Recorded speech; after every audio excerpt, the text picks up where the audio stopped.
Good morning to all the students of DLED second year, S6, Teaching of English as a Second Language, Unit 1, Lecture 8. Write short notes on error analysis and contrastive analysis. Error analysis. The term error analysis deals with the analytical study of the errors commonly made by the learners of second language. द्वितीय भाषा के सीखने वालों के द्वारा अक्सर कुछ अशुद्धियां होती हैं, उन्हीं का विश्लेषणात्मक अध्ययन एरर एनालिसिस कहलाता है। In the error analysis, इस अशुद्धि विश्लेषण में we should follow the following steps. हम लोगों को निम्नांकित कदमों को कामगमन करना चाहिए। पहला, collecting samples of learners language, सीखने वाले की भाषा का सैंपल कलेक्ट करना। दूसरा, आइडेंटिफाइंग द एरर्स, कहाँ कहाँ अशुद्धियां हो रही हैं उसको पहचानना। तीसरा, एक्सप्लेनिंग द एरर्स, जो अशुद्धियां हुई हैं उनकी व्याख्या करना। चौथा, करेक्टिंग द एरर्स, अशुद्धियों को सुधारना, लेकिन इनिशियल स्टेज में नहीं।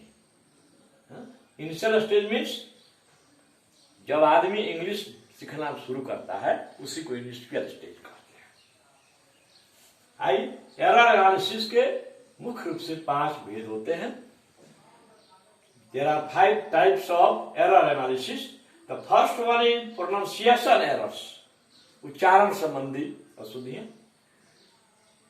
Second one is spelling errors, spelling लिखने में एरर होता है। Vocabulary errors, शब्द संबंधी अशुद्धियां। स्ट्रक्चरल एरर्स, संरचनात्मक अशुद्धियां। और पांचवा होता है other errors. We should follow the following principles for removing errors of the learners of second language. हम लोगों को द्वितीय भाषा सीखने वाले की अशुद्धियों को सुधारने के लिए निम्नलिखित सिद्धांतों का पालन करना चाहिए। Number 1, learning is an ongoing process in which errors show the strategies of the learners. हम जानते हैं कि सीखना सतत चलने वाली प्रक्रिया है, हमेशा चलती रहती है। इसमें अगर किसी प्रशिक्षु से, अगर किसी छात्र से या किसी व्यक्ति से अशुद्धि हो जाती है तो वह अशुद्धि का मतलब है कि लर्नर जो है सीखने की ओर बढ़ रहा है ना? यह जो है सीढ़ियों को दर्शाता है कि वह सीख रहा है। बी है, no one can learn any language without making mistakes. बिना गलती किए, बिना अशुद्धि किए कोई आदमी कोई भाषा नहीं सीख सकता है। So we must not scold और discourage any student for making mistakes और एरर्स। इसलिए हमें किसी भी छात्र को अशुद्धि करने के लिए डांटना नहीं चाहिए, हतोत्साहित नहीं करना चाहिए। Let them speak, let them right whatever he writes, whatever he speaks at initial stage. C, we must know that making errors is not a sign. हम लोग को अवश्य जानना चाहिए कि अशुद्धि करना कोई पाप नहीं है, कोई अपराध नहीं है। Because users and learners of even first language make errors. प्रथम भाषा बोलने वाले, लिखने वाले भी गलतियां करते हैं। इसलिए अगर द्वितीय भाषा सीखने वाले गलती कर दिए, कोई गुनाह नहीं किए हैं। यह शो करता है कि वे अब सीखने के रास्ते पर चल रहे हैं। D, we should encourage the learners of second language to speak more and more in English. हम लोगों को द्वितीय भाषा सीखने वाले छात्रों को, व्यक्तियों को प्रोत्साहित करना चाहिए कि वह अधिक से अधिक अंग्रेजी में बात करे, without caring for errors at initial stage. प्रारंभिक अवस्था में अशुद्धि का उसको ख्याल नहीं करना है, because if he cares for making errors he will not be able to speak more and more. His flow of speaking may be stopped there.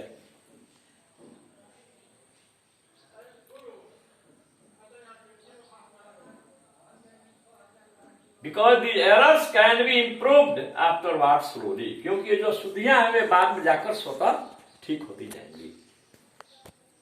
आएंगे अब हम लोग कंट्रास्टिव analysis. Contrastive analysis is the comparative study of two languages. दो भाषाओं का तुलनात्मक अध्ययन है, उसी को कंट्रास्टिव एनालिसिस कहते हैं। For example, it can be done by comparing English with Hindi और उर्दू और संस्कृत। इसको जो है हम समझ सकते हैं अंग्रेजी की तुलना हिंदी से या उर्दू से या संस्कृत से या किसी भाषा से करके। We make comparative study of two languages by looking at the phonological, lexical and syntactic. हम लोग दो भाषाओं का तुलनात्मक अध्ययन कर सकते हैं फोनोलॉजिकल फॉर्म को देखकर। लेक्सिकल, फोनोलॉजिकल कहते हैं साउंड्स, उच्चारण, लेक्सिकल कहते हैं words and phrases, and syntactic कहते हैं structure of the sentence. Showing the similarities and dissimilarity differences of the target language with some other language is the chief aim of this analysis. दो भाषाओं के target भाषा और एक अन्य भाषा के साथ या अन्य भाषाओं के साथ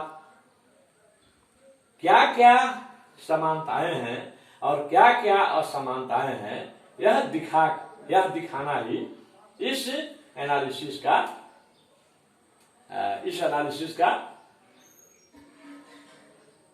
उद्देश्य, मुख्य उद्देश्य। Its other chief aim is to help learners understand the sources of errors and the areas of difficulties in learning of second language. इसका अन्य मुख्य उद्देश्य होता है सीखने वाले को गलतियों के स्रोत को समझने में मदद करना और कहां क्षेत्र उसका है गलती का, उसमें समझने में मदद करना।